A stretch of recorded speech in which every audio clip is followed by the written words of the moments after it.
Hello everyone, my name is Disha. For today's tutorial, I'll be using CrafTangles watercolor paper smooth texture and my liquid watercolors. So I have taped my paper and I've also marked my paper with a thin washi tape. Next I'm going to wet my paper so that I can start putting down my colors. First one is Pretty Peony and Autumn Blaze. I'm looking for a gradients of colors in all the spaces. So I will be using colors from reds, pinks and yellows to create the background. There is no set order of colors. I have randomly picked up the colors that I liked and I thought would look good. I will be speeding up this process, but I'll be telling you the colors I use in a bit.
The colors I have used for this artwork are Red Paprika, Soulmate, Autumn Blaze, Pumpkin Orange,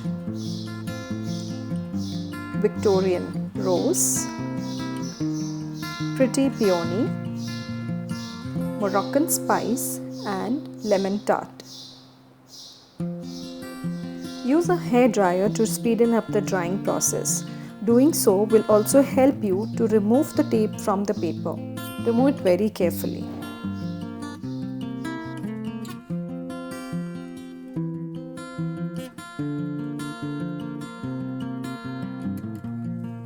And here's how my paper looks after the tape has been removed. I'm using a Camlin brush pen to write my words. We all know that kindness goes a long way. No act of kindness, no matter how small, is ever wasted. So, be kind. And yes, these are the words that I'm going to use on my artwork for today. While working and writing with a brush pen, apply pressure on a downstroke. And it's ready to adorn your walls. You can frame it or gift it. Thank you so much. See you next time for another fun tutorial. Till then, stay safe.